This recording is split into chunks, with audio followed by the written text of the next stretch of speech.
اخترنا دائما هناك فقرة في برنامج الموعد الأوروبي 60 ثانية مع نجم. اليوم اخترنا النجم الجزائري المتألق في الدوري الإنجليزي مع ليستر رياض محرز. رياض محرز في 60 ثانية، لنتابع.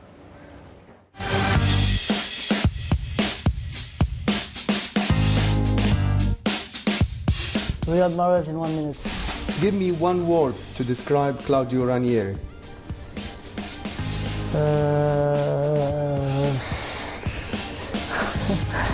I don't know. Work hard. The last person you spoke on the phone. My mom. The best player you have ever played against. Aguero. What is your favorite goal you scored this season? Against Tottenham or against Chelsea. What is your favorite food? My favorite food. My mom's food or my wife's food. Which would you prefer? Algeria to win the World Cup or Leicester to win the Premier League? Both of them. Both. Your favorite football stadium you played in? I don't know. Leicester. King Power Stadium. What will you be doing in 20 years' time? Play with my children.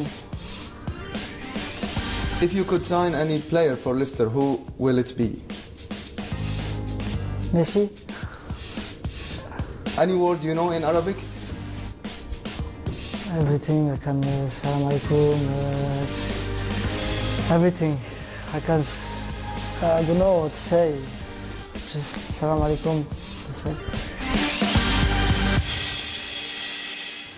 رياض محرز النجم الجزائري العربي، الكثير من الأجوبة في أكثر من 60 ثانية بصراحة.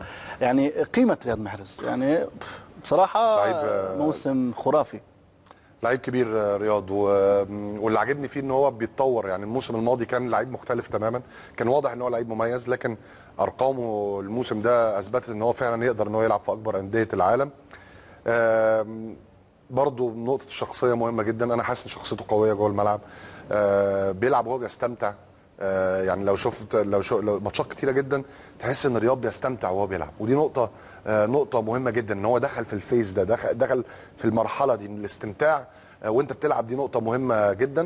ما شاء الله الاهداف دلوقتي بقى عنده ثقه ان هو يقدر ان هو يحرز اهداف حاسمه زي ما شفنا في المباراه الاخيره.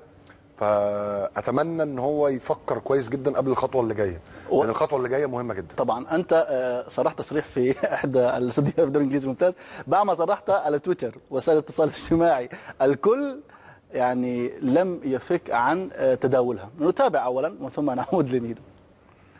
متصدر هو، خليه يركز على الدوري. لو ليستر خد الدوري انا هحلق اقرع. والله جاري لينيكر لو ليستر خد الدوري انا هحلق اقرع. طيب معلش بس على فكره يعني لا بنحلق وانا ونواف نحلق على الهواء. لا بس على فكره انت سويتها من قبل، يعني وقت كنت تلعب كفر. انت المفروض قلتها من بدايه الدوري. بس حنجيب الحلاق على السوق. ابراهيم نجيب الحلاق. لا ان جاري لينيكر يعني اقترح شيء اصعب. لا خلينا منه هذاك مش كويس. انا مش هقرع، لا مكنه 2. زي ما كنت تلعب مع توتنهام مره بكفف شعر. يعني تراجع ميدو من الاقرع الى 2. لا الاقرع الصعب. ميدو انا بدي اطلع على ورا، انا ما وريناك اياه. هذه اللقطه متداوله. ربنا يستر. شكلي احلى. ربنا يستر. بس هاي مش على 2، هاي على 0. لا 2 هتبقى كويسه. 2 تمام. الصيف جايه والدنيا حر. تعتقد انه الحلاقه قادمه قريبا؟ ليستر عنده فرصه كويسه. الفيكتشرز بتاعتهم صعبه جدا، او الجدول صعب جدا. لكن حتى لو بصيت للجدول بتاع توتنهام هتلاقي ان التوتنهام الجدول صعب. كل الفرق عندها ماتشات صعبه. لكن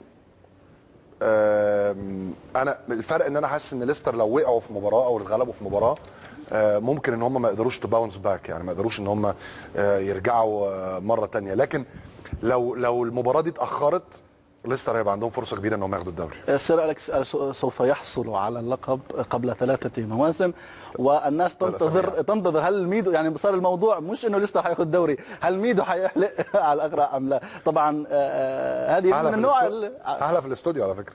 في الاستوديو احلى. سامعين؟ اكيد في الاستوديو. هيحلى على الاستوديو، وان شاء الله تكون معنا هون. ان شاء الله تكون معنا هون ونشوف الحلاقه على الهواء لاول مره لاول مره في قنوات التلفزه العربيه. إن شاء الله. الحديث اخذنا، احنا شفنا رياض محلب 60 ثانيه، ما رايك نشوف ميدو